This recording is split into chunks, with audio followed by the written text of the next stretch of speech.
So hello guys, welcome back to my YouTube channel. So हम लोगों ने part B का जो है ना 50 एमसीक्यू कर लिए थे, प्रीवियस ईयर क्वेश्चंस। अभी हम लोग क्या करेंगे, अब 50 और बचे हमारे, क्योंकि हम लोगों ने 100 प्लस किए हैं ना। एंड मैंने ये बात नोटिस की कि आप लोग वीडियोस नहीं देख रहे हो, सो प्लीज़ वीडियोस देख लो, बिकॉज आपके लिए हेल्पफुल होगा।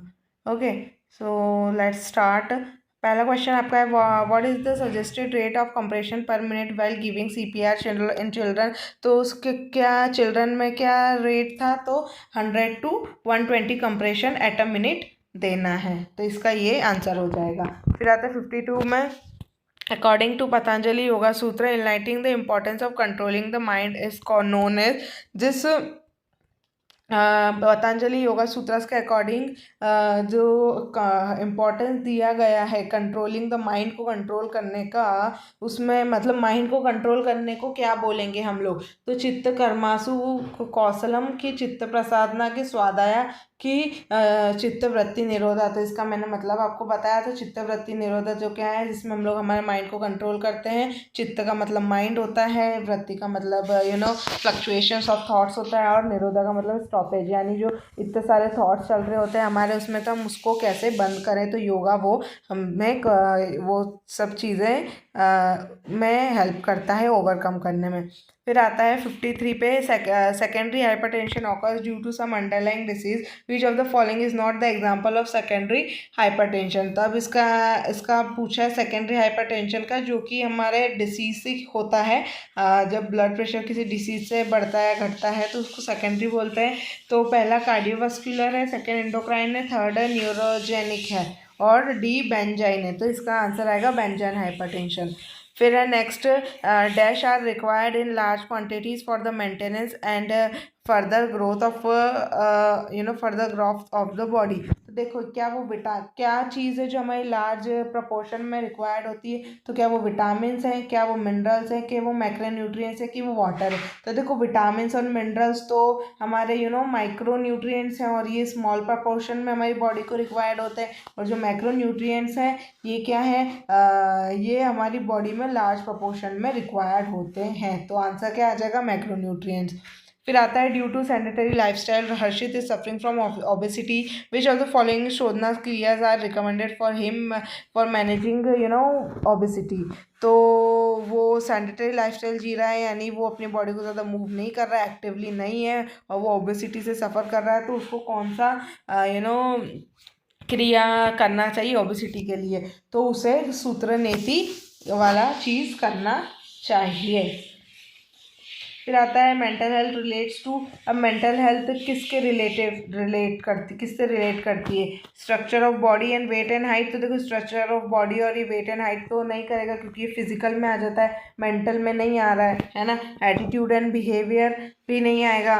फिर नॉन वायलेंस और हेल्थ कंपनसेशन ये भी नहीं आएगा। तो क्या आएगा, clarity of thoughts, containment and self confidence. ये क्या है, हमारी सारी मेंटल हेल्थ से रिलेटेड चीज़ें हैं, तो आंसर बी आएगा आपका। फिर आता है तपस इज एन एक्ट ऑफ। अब तपस में हम लोग क्या करते हैं, तो क्या सेल्फ ऑब्जर्वेशन करते हैं, कि सेल्फ अवेयर होते हैं, सेल्फ स्टडी करते हैं, कि सेल्फ प्यूरिफाई होते हैं। तो हम लोग इसमें सेल्फ प्यूरिफिकेशन होता है। फिर आता है, the fundamental principle of spiritual life is अहिंसा परमो धर्म।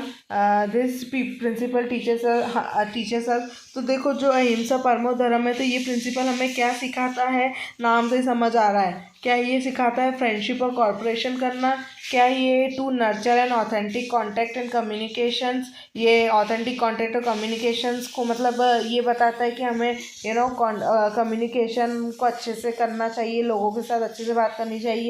और क्या to develop all internal and external organs, उसको डेवलप करना में वो होता है क्या, मतलब काम आता है क्या, कि तो ये प्रिंसिपल हमको क्या सिखा रहा है, तो इसमें बताया गया है सी में, non violence in words thoughts and action.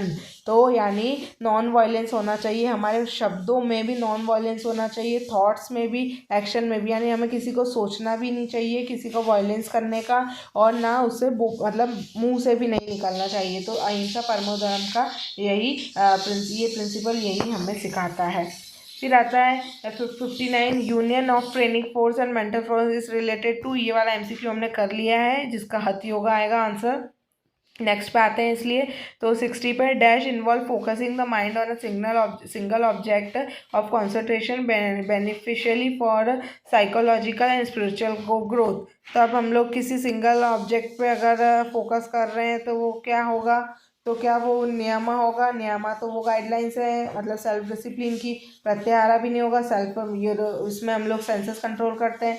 समाधि में भी नहीं होगा, धरना में हम लोग फोकस करते हैं, तो हमारा करेक्ट ऑप्शन धरना होगा। फिर आता है द कोड स्थिरम सुखम आसनम इज डिस्क्राइब्ड इन, तो किस में डिस्क्राइब किया गया है, तो ऑफकोर्स पतंजलि योगा सूत्र में स्थिरम सुखम आसनम को डिस्क्राइब किया गया है।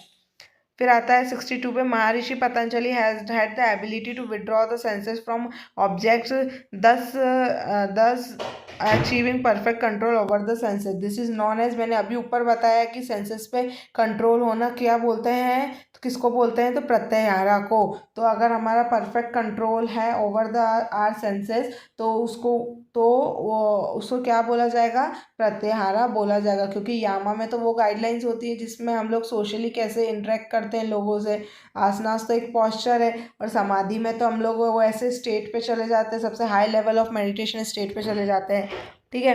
फिर आता है which special practice is recommended to manage arthritis, तो अरिथ्रेटिक्स अगर मैनेज करना है तो कौन सी स्पाइनल मतलब कौन सी स्पेशल हमें प्रैक्टिस करनी चाहिए, तो देखो हमें स्पाइनल एक्सरसाइजेस इसमें ज़्यादा करनी चाहिए। फिर आता है a universal compression to ventilation ratio of dash recommended for adult while giving CPR during during emergency. तो अगर हम लोग एडल्ट को दे रहे हैं तो कंप्रेशन का वो और वेंटिलेशन का मतलब उसका रेशियो क्या होगा, तो 30:2 रहेगा, ठीक है, फॉर एडल्ट ड्यूरिंग इमरजेंसी। फिर आता है Rajni is suffering from bronchial asthma, Rajni asthma से सफ़र कर रही है, तो suggest two or some food which should specially avoided. तो देखो मैंने आपको स्टार्टिंग से बोलती आई हूँ अस्थमा वालों को कोल्ड वाली सारी चीज़ें नहीं खानी चाहिए, तो पहले फ्रूट्स एंड वेजिटेबल अवॉइड करवाओगे क्या, तो नहीं, फ्रूट्स और वेजिटेबल तो खाने चाहिए, स्प्राउट्स भी खाने चाहिए, स्टीम और लाइटली कुक्ड फूड भी खाना चाहिए। तो क्या नहीं खाना चाहिए, तो कोल्ड फूड्स, आइसक्रीम और चॉकलेट्स इन्हें अवॉइड करना चाहिए। फिर आता है Nidhi is suffering from gastric problem and indigestion, which of the following kriya will be beneficial for her. अब देखो जो निधि है उसे इनडाइजेशन वाला प्रॉब्लम हो रहा है और गैस्ट्रिक ट्रबल वो कर रही है, तो कौन सी क्रिया उसे करनी चाहिए, तो उसे क्या करना चाहिए, उसे धोती करना चाहिए। धोती में क्या होता है, देखो कपालभाति तो हमारे कपाल रीजन को वो करता है, क्लीन करता है। नेति जो है वो नसल पैसाज को क्लीन करने का काम करता है, और जो बोल सकते हैं, और ये जो त्राटा होता है यानी जो त्राटका होता है वो आईज को क्लीन करने का काम करता है। लेकिन अब बचा क्या, धोती, तो धोती किसको काम करने का काम, क्लीन करने का काम करता है, हमारे स्टोमक को, हमारे डाइजेस्टिव ट्रैक को। इसका आंसर आ जाएगा धोती। फिर 67, विच of the following asanas is not effective for strengthening the abdominal muscles. तो कौन सा आसन ऐसा है जिससे हमारी एब्डोमिनल मसल जो है वो स्ट्रेंथ मतलब उसको नहीं इफेक्टिव नहीं रहेगा वो, तो ये आएगा वृक्षासन से हमारे एब्डोमिनल मसल्स पे कोई इफेक्ट नहीं पड़ेगा। फिर आता है wheezing, shortening of breath, chest tightening और coughing are the symptoms of. जहाँ पर चेस्ट टाइटनिंग आ जाए, ब्रीदिंग का प्रॉब्लम आ जाए, तो वहाँ हम लोग सीधा किस पे आँख बंद करके किस पे क्लिप टिक करेंगे, अस्थमा पे, ठीक है। नेक्स्ट पे आते हैं according to yogic philosophies a person है 5 कोशास। योगिक फिलोसॉफीज के अकॉर्डिंग एक पर्सन के 5 कोशास होते हैं, जैसे मैंने आपको समझाया था, which surrounds the divine self on the atma, which of the following kosha helps to evolve better interpersonal and intrapersonal and interpersonal relation. तो कौन सा कोशा है जिसमें इंट्रापर्सनल और पर्सनल रिलेशनशिप आता है, तो वो कौन सा कोशा होगा, तो वो होगा विजयनमाया कोशा, ठीक है, याद रखना, जिसमें इंट्रापर्सनल और इंटरपर्सनल रिलेशनशिप इन्वॉल्व हो वो कौन सा होगा, विजयनमाया कोशा होगा। फिर आता है which of the following is sukshma vyayam is not recommended. ये देखो, ये जो मैंने आपको बताया था ना पहले, ये सेम क्वेश्चन वापस रिपीट हो गया है जो मैंने आपसे स्किप करवाया था, जो आपके सिलेबस में नहीं है। तो इसको हम लोग स्किप कर रहे हैं अभी। फिर आता है 71 पे, सूर्य नमस्कार, त्राटक और pranayama helps to maintain the function of pineal gland responsible for. तो जो सूर्य नमस्कार हम लोग परफॉर्म करते हैं, त्राटका परफॉर्म करते हैं, प्राणायाम परफॉर्म करते हैं, तो ये क्या करता है, हेल्प करता है पीनल ग्लैंड के फंक्शन में, जो कि क्या किस पे रिस्पॉन्सिबल है, तो देखो फिजिकल डेवलपमेंट तो रिस्पॉन्सिबल होगा नहीं, रिस्पॉन्सिबल फॉर कॉग्निटिव डेवलपमेंट यानी मेंटल डेवलपमेंट का रिस्पॉन्सिबल है, रिस्पॉन्सिबिलिटी उनकी मेंटल हेल्थ की है, मेंटल डेवलपमेंट की है। फिर आता है 72 पर, dash is a method of purifying large intestine either with और विदाउट वाटर। अब मैंने आपको बताया था लार्ज इंटेस्टाइन को क्लीन करने के लिए कौन सी क्रिया करते हैं हम लोग, नॉली करेंगे क्या, नॉली तो हम लोग स्मॉल इंटेस्टाइन को क्लीन करने के लिए करते हैं, तोती तो हम लोग डाइजेस्टिव ट्रैक और स्टोमक को क्लीन करने के लिए करते हैं, नेती तो हम नसल पैसाज को क्लीन, नसल कैविटीज को क्लीन करने के लिए करते हैं। एक सेकेंड यार, हाँ तो तो कहाँ पे थी, हाँ तो नेती तो हम लोग नसल पैसाज को क्लीन करने के लिए करते हैं। एंड देन बस्ती, तो बस्ती जो है इसमें हम लोग लार्ज इंटेस्टाइन को क्लीन करने का काम करती है विथ और विदाउट वाटर। ठीक है, अब नेक्स्ट आता है नॉर्मल या healthy person should practice asanas and pranayama every day. अब एक जो नॉर्मल पर्सन है, एक हेल्दी पर्सन को हमेशा आसनास और प्राणायाम डेली परफॉर्म करना चाहिए रिस्पेक्टिवली। तो यहाँ पर जो हम लोगों ने पढ़ा था ना पार्ट बी में, तो वहाँ पर टाइम दिया था कि एक अगर हेल्दी पर्सन है तो उसको आसनास और प्राणायाम कितनी देर परफॉर्म करना चाहिए। तो अगर आपको ध्यान होगा, अच्छे से पढ़ा होगा, तो आप इसका आंसर दे पाओगे। तो कितना करना चाहिए, 30 मिनट्स उसको क्या करना चाहिए, काय की प्रैक्टिस करनी चाहिए, आसनास की करनी चाहिए, और 15 to 20 मिनट उसको प्राणायाम की प्रैक्टिस करनी चाहिए अगर वो बंदा हेल्दी है तो। फिर आता है 74 क्वेश्चन, इसमें है देखो ये वापस क्वेश्चन रिपीट हो गया, हथ योगा वाला, union of pranic force and mental force, तो इसमें हथ योगा आंसर आएगा। फिर आता है which of the following are the characteristics of good stress. अब गुड स्ट्रेस के क्या कैरेक्टरिस्टिक्स होंगे, तो देखो गुड स्ट्रेस क्या देता है, गुड स्ट्रेस हमारा क्या क्या करेगा, तो देखो मेंटल और फिजिकल प्रॉब्लम्स देगा कि गुड स्ट्रेस, अगर वो स्ट्रेस गुड है तो वो प्रॉब्लम्स तो क्रिएट नहीं ही करेगा, तो ये तो होगा नहीं कि आपने परफॉर्मेंस को डिक्रीज करेगा, ये भी नहीं होगा क्योंकि वो गुड स्ट्रेस है ना। एंग्जाइटी और टेंशन देगा, नहीं ऑफकोर्स नहीं आएगा इसके कैरेक्टरिस्टिक्स में ये। तो गुड स्ट्रेस क्या करता है ना, एक बंदे को मोटिवेट करता है और फोकस करता है एनर्जी पे। ठीक है, ये देखो आपके एग्जाम है, आपके बोर्ड्स हैं, तो आपको स्ट्रेस हो रहा है ना, तो ये गुड स्ट्रेस है, इससे इससे आपको स्ट्रेस हो रहा है जब भी आप पढ़ पा रहे हो ना, तो ये आपको गुड स्ट्रेस है, ये मोटिवेट करता है और परफॉर्मेंस भी इंप्रूव करता है। फिर आता है 76 पे, ashtanga yoga of Patanjali consist of 8 limbs से बना हुआ है ashtanga yoga. Which of the following limb is not the part of antaranga yoga. अब देखो अंतरंगा योगा क्या बताया था मैंने, जो लास्ट के 3 लिम्स बचते हैं वो हमारे अंतरंगा योगा के होते हैं, तो इसमें बताना है कौन सा अंतरंगा योगा नहीं है। तो देखो समाधि भी है, ध्याना भी है, धरना भी, ये तीनों होगा या 3 ही रहते हैं अंतरंगा योगा में। तो बचा क्या, प्रत्याहारा, ये बहिरंग योगा का है, तो हमारा आंसर क्या हो जाएगा, प्रत्याहारा। फिर आता है 76 पे, trataka is a still gazing based technique for eyes that helps to. अब त्राटका स्टिल गेजिंग टेक्निक है जो आइज के लिए की जाती है, तो ये किस में हेल्प करती है, अब ये बैलेंस बनाने में तो देखो हेल्प करेगी नहीं, क्योंकि ये आइज के लिए है ना, आइस के लिए हम लोग इसको करते हैं। रेस्पिरेटरी पैसेज को भी वो कहाँ से क्लीन कर देगी, क्योंकि आइस की टेक्निक है ना, ये सिर्फ हम लोग आइस के लिए करते हैं।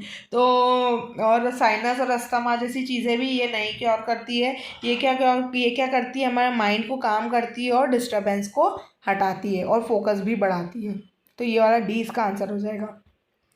फिर आता है with specific reference to micronutrients choose the incorrect statement of the following. अब इसमें पूछा है कुछ स्पेसिफिक रेफरेंस लेना है माइक्रोन्यूट्रिएंट्स का, और इनकरेक्ट स्टेटमेंट को जो है choose the incorrect statement from the following. ठीक है,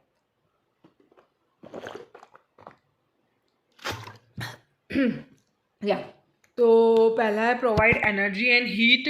ठीक है, तो माइक्रो न्यूट्रिएंट्स क्या हीट और एनर्जी प्रोवाइड करेगा क्या, हम लोग देखते हैं अभी। फिर सेकेंड, मेंटेन टिश्यू फंक्शन, हाँ टिश्यू फंक्शन मेंटेन करके रखता है और बॉडी का भी फंक्शन मेंटेन करके रखता है, ठीक है। विटामिन और मिनरल को भी कॉम्प्राइज करता है। ये तो सारे सही है। तो बचा क्या, प्रोवाइड एनर्जी एंड हीट। ये एनर्जी और हीट देने का काम नहीं करता है। वो कौन करता है, वो मैक्रो न्यूट्रिएंट्स में आता है, ठीक है। फिर आता है Divyansh. Divyansh is suffering from obesity, ठीक है, ओबेसिटी से सफ़र कर रहा है। तो कौन सा योगिक मैनेजमेंट उसको हेल्प करेगा to control over eating habits और एंग्जाइटी से। तो तो उसको क्या करना चाहिए भैया, तो उसको योग निद्रा करनी चाहिए कि यामा एंड नियामा। देखो यामा और नियामा तो देखो वो गाइडलाइंस है, जो वो सेल्फ डिसिप्लिन की गाइडलाइंस है, और सोशली कैसे इंटरेक्ट करे उसकी गाइडलाइंस है। प्राणायाम है तो ब्रीदिंग टेक्निक हो गई।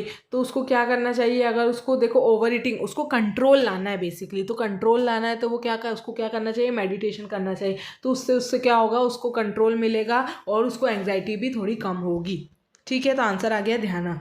फिर आता है अहिंसा परमो धर्म। The principle teachers us non violence in thought words and action, जैसा हमने ऊपर पढ़ा है ना। फिर we can study this under the goal of, और ये हम किसके अंडर में पढ़ते हैं, तो ये हम क्या मेंटल हेल्थ के इसमें पढ़ेंगे क्या, अहिंसा परमो धर्म, तो नहीं। सोशल हेल्थ में भी नहीं पढ़ते, फिजिकल हेल्थ में भी नहीं। तो ये we can study this under the goal of spiritual health, ठीक है, स्पिरिचुअल हेल्थ में।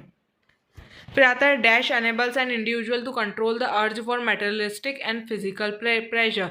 अब किस चीज़ से एक इंडिविजुअल का जो अर्जेस है मटेरियलिस्टिक चीज़ों में और फिजिकल प्लेजर में, तो वो कैसे कंट्रोल होगा।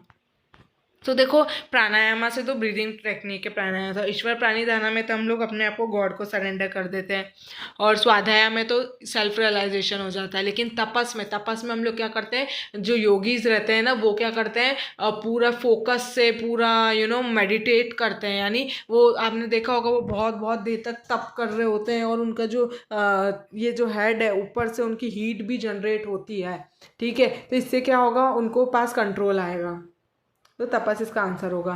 फिर आता है which of the following factors are important for social development. Social development के लिए कौन से ऐसे कैरेक्टर्स हैं जो कि इम्पॉर्टेंट है। तो पहला है बॉडी सिस्टम, सेकंड है, तो देखो सोशल डेवलपमेंट के लिए, हाँ ये ध्यान रखना कि कौन सा फैक्टर इंपॉर्टेंट है। तो बॉडी सिस्टम तो आएगा ही नहीं, सोशल डेवलपमेंट है, बॉडी कहाँ से आ गई उसमें, स्ट्रेस और एंग्जाइटी भी नहीं आएगा, बॉडी से रिलेटेड तो कुछ भी नहीं आएगा, मेडिटेशन एंड मंत्र भी नहीं आएगा।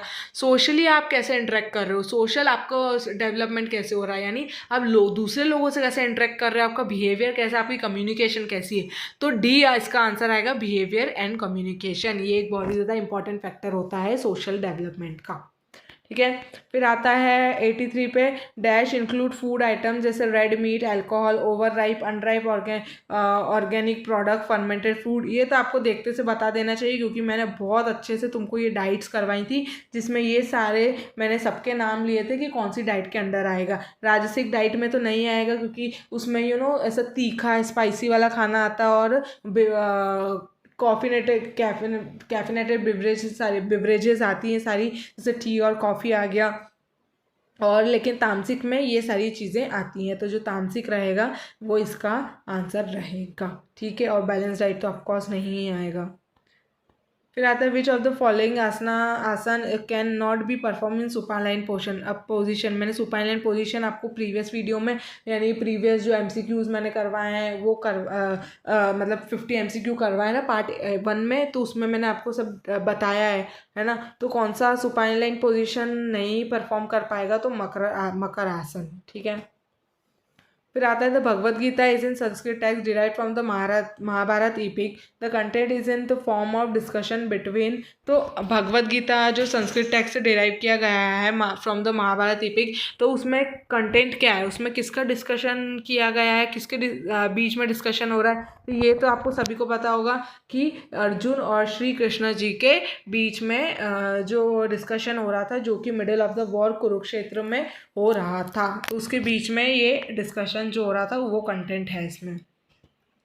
फिर आता है Harshit is facing stress in the business due to lack of resources, choose the behaviour related to effect of stress from the following. तो देखो जो हर्षित है वो स्ट्रेस पे मतलब उसको स्ट्रेस हो रहा है इन हिज बिजनेस, क्योंकि उसके पास कम रिसोर्सेस है। ठीक है, एक सेकेंड ना।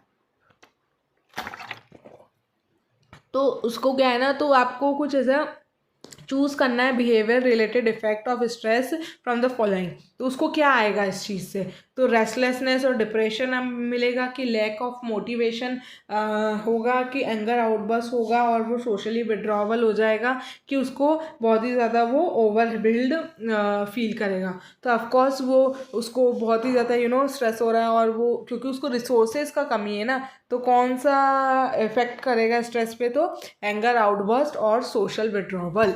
ठीक है, फिर आता पतंजलि योगा सूत्र start with the ideas of. तो ये वाला हम लोगों ने कर लिया है, ये वाला MCQ, लेकिन फिर भी मैं आपको बता देती हूँ कि पतंजलि योगा सूत्र जिसमें हम लोग कंट्रोल करते हैं माइंड को, तो वो कौन से आइडिया से आया था, क्या दिया था उन्होंने, तो चित्तवृत्ति निरोधा। ठीक है,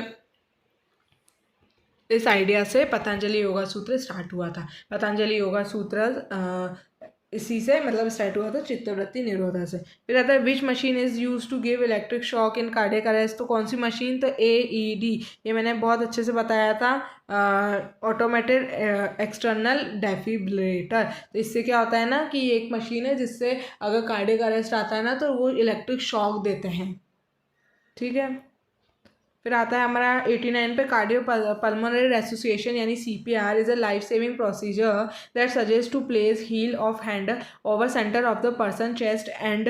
तो इसके आगे का हमको प्रोसीजर बताना। CPR में हम लोग क्या करते हैं वो बताया है, कि हम लोग हैंड सेंटर में रख के चेस्ट के मतलब पर्सन के चेस्ट पे रख के हम लोग क्या करते हैं, तो क्या पुश स्ट्रेट 10 सेंटीमीटर 80 कंप्रेशन तो आएगा ही नहीं, हमें इतना पता है कि 100 कंप्रेशन एट अ मिनट देना है। तो यहाँ पर कहीं पे भी 100 कंप्रेशन तो है ही नहीं। अगर आपको सेंटीमीटर नहीं भी पता है ना, तो आप इसको देख के पता कर सकते हो। तो आंसर क्या होगा, D होगा, क्योंकि हमेशा हम लोग 100 कंप्रेशन ही देते हैं एट अ 1 मिनट।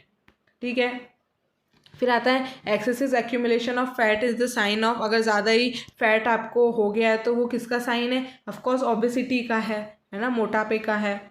फिर आता है 91 पे, dash blinkless gazing at a flame improve the eye sight. तो ब्लिंकलेस ग्लेजिंग कौन सी वाली क्रिया में आता है ये, तो ये तो आपको आ गया होगा, जैसे बस्ती नौली ये सारी चीज़ों में तो नहीं आएगा, ऑफकोर्स त्राटका में आएगा। त्राटका ऐसा है जिसमें स्टील ग्लेजिंग, जिसमें हम लोग आइस के लिए करते हैं, और एक कैंडल को अपने मैनेजेबल डिस्टेंस पर रखकर उसको देखते रहते हैं जब तक हमें आंसू नहीं आते।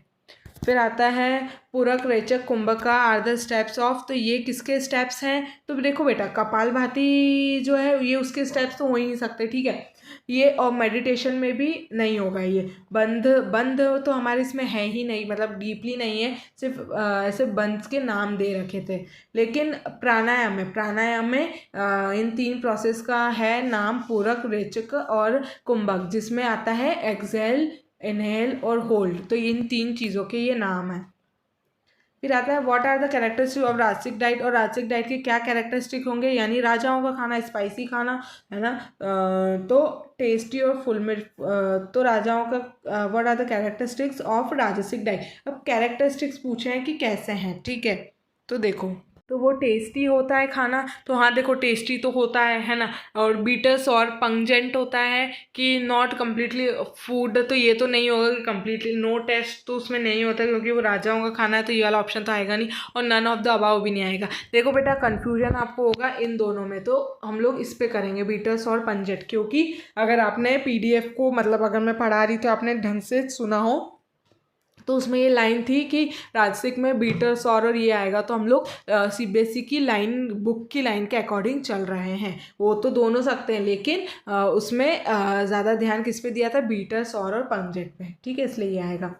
फिर आता है मेन ऑब्जेक्टिव क्या है फर्स्ट एड का, तो minimise the pain of the patient, हाँ। सेव लाइफ, हाँ सेव लाइफ करना। जो वर्स कंडीशन हो रही है उसको प्रिवेंट करना, ऑफकोर्स। तो ऑल ऑफ द अबाव यहाँ पर इसका आंसर आ जाएगा, कि वर्स कंडीशन हो रही है तो उससे बचाना, किसी बंदे की जान बचा लेना, और पेन जो हो रहा है उसको थोड़ा कम करना जब तक मेडिकल फैसिलिटी नहीं आती।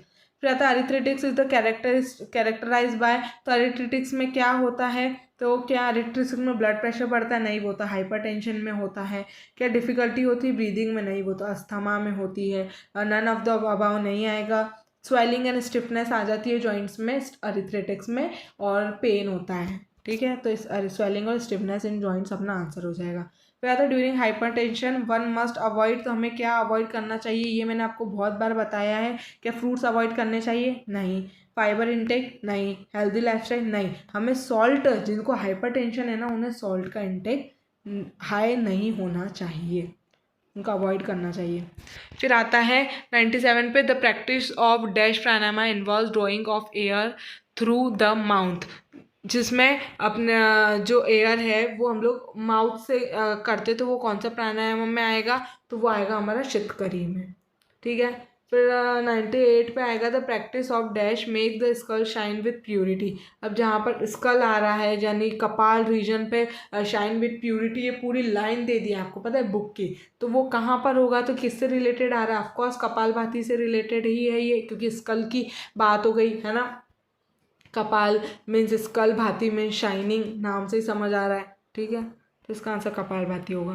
फिर आता है according to Shrimad Bhagavad Gita perfection in yoga does not occur due to, तो श्रीमद् भगवद गीता के अकॉर्डिंग योगा में परफेक्शन क्यों नहीं आ पाता, does not occur due to proper diet और बिहेवियर, नहीं इससे तो आ पाएगा ना। अब प्रॉपर डाइट और बिहेवियर लोगे तो आएगा, प्रॉपर कर्म करोगे है ना तब भी आएगा, और प्रॉपर स्लीप एंड वेकफुलनेस करोगे तब भी आएगा। लेकिन किस चीज़ से परफेक्शन नहीं आएगा, इन सब चीज़ों से तो परफेक्शन आएगा, लेकिन टैक्टिकल फंक्शंस जो होते हैं उन अगर वो हम लोग परफॉर्म करते तो हमको उससे परफेक्शन नहीं आ पाएगा योगा में।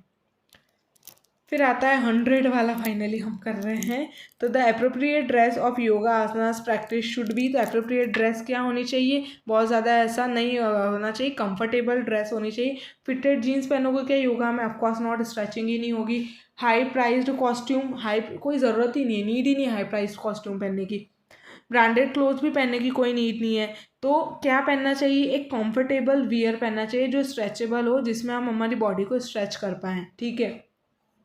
फिर आता है रवि विशेष टू, तो इसमें क्या आ जाएगा हमारा सी वाला ऑप्शन आ जाएगा। फिर लास्ट हमारा जो एमसीक्यू है, Ravi wishes to strengthen his immunity, उसको रवि को अपनी इम्यूनिटी बढ़ानी है। What changes would you suggest for him in his life style, तो क्या सजेशन हमको देना चाहिए उसको, क्या चीज़ें उसकी लाइफ स्टाइल में ऐड करनी चाहिए। तो स्लीप एक्सेसिवली, ज़्यादा सोना चाहिए, नहीं ऐसा तो नहीं करना चाहिए। ओवर ईट करना चाहिए, नहीं बिल्कुल भी ओवर ईट तो नहीं करना चाहिए। स्टे एक्सर्टेड रहना चाहिए, तो इसका मतलब क्या होगा, स्टे एक्सर्टेड यानी बहुत ही ज़्यादा हार्ड वर्क करना, मतलब रेस्ट ही नहीं लेना, करते रहना कंटिन्यूसली काम वगैरह वगैरह, तो ये तो बिल्कुल भी नहीं करना चाहिए। मतलब देखो काम करो लेकिन रेस्ट के साथ करना चाहिए ना। फिर आता है ईट इन टेंडन यानी टाइमली खाना खाना, टाइम से खाना खाना, प्रॉपर मील लेना है ना, मतलब एक प्रॉपर रूटीन के साथ टाइम पे खाना खाना। तो यस ईट इन टेंड अगर वो प्रॉपर रूटीन फॉलो करेगा तो उसकी इम्यूनिटी ऑफकोर्स बूस्ट होगी टाइम पे अगर वो खाना खाएगा तो।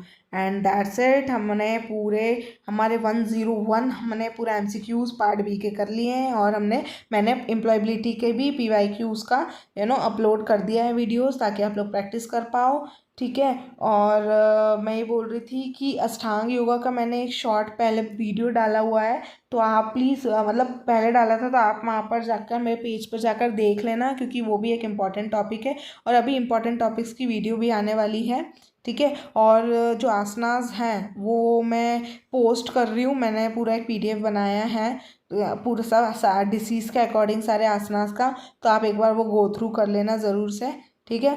और ऑल द बेस्ट, बिल्कुल भी घबराना नहीं है, पेपर अच्छा ही जाएगा। और प्लीज़ आपका पेपर हो तो प्लीज़ आप लोग मुझे पेपर देखकर कमेंट सेक्शन में बताना कि आपका पेपर कैसा गया। I will really get so happy for you. So please भूल मत जाना, प्लीज़ आकर बताना कि आप लोगों का पेपर कैसा गया है, ठीक है। So all right, thank you, all the best, and मिलते हैं नेक्स्ट वीडियो में।